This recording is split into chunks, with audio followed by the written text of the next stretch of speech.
મહાકુંભ એ વિશ્વનો સૌથી મોટો ધાર્મિક તહેવાર છે, જેમાં શાહી સ્નાનનું વિશેષ મહત્વ છે. હિન્દુ માન્યતાઓ અનુસાર મહાકુંભમાં શાહી સ્નાન કરનારાઓને મોક્ષ મળે છે. જો તમે પણ આ મહાકુંભમાં હાજરી આપવાના છો તો શાહી સ્નાનની તારીખો અને સમય જાણી લો. મહાકુંભમાં પહેલું શાહી સ્નાન પોષ પૂર્ણિમાના દિવસે થશે. પોષ પૂર્ણિમા 13 જાન્યુઆરી આવી રહી છે. આ દિવસે સ્નાન માટે બ્રહ્મ મુહૂર્ત સવારે 5:27 શરૂ થશે. આ શુભ મુહૂર્ત સવારે 6:21 સુધી રહેશે. મહાકુંભમાં બીજું શાહી સ્નાન મકર સંક્રાંતિના દિવસે કરવામાં આવશે. આ દિવસે સ્નાન માટે બ્રહ્મ મુહૂર્ત સવારે 5:27 શરૂ થશે. આ શુભ મુહૂર્ત સવારે 6:21 સુધી રહેશે. આ દિવસે સ્નાન કરવાની સાથે દાન આપવાની પણ માન્યતા છે.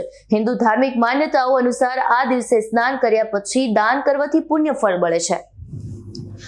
મહાકુંભમાં ત્રીજું શાહી સ્નાન મૌની અમાસના દિવસે થશે. મૌની અમાસ પરનું સ્નાન સૌથી મોટું શાહી સ્નાન છે. આ શાહી સ્નાન 29 જાન્યુઆરીએ કરવામાં આવશે.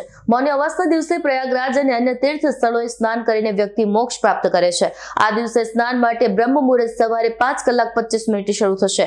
આ શુભ મુહૂર્ત સવારે 6:18 સમાપ્ત થશે. મહાકુંભમાં ચોથું શાહી સ્નાન વસંત પંચમીના દિવસે કરવામાં આવશે.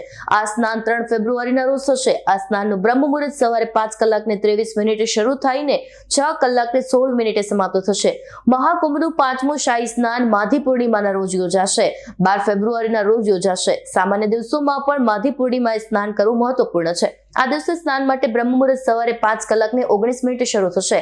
આ મુહૂર્ત સવારે 6:10 સુધી રહેશે.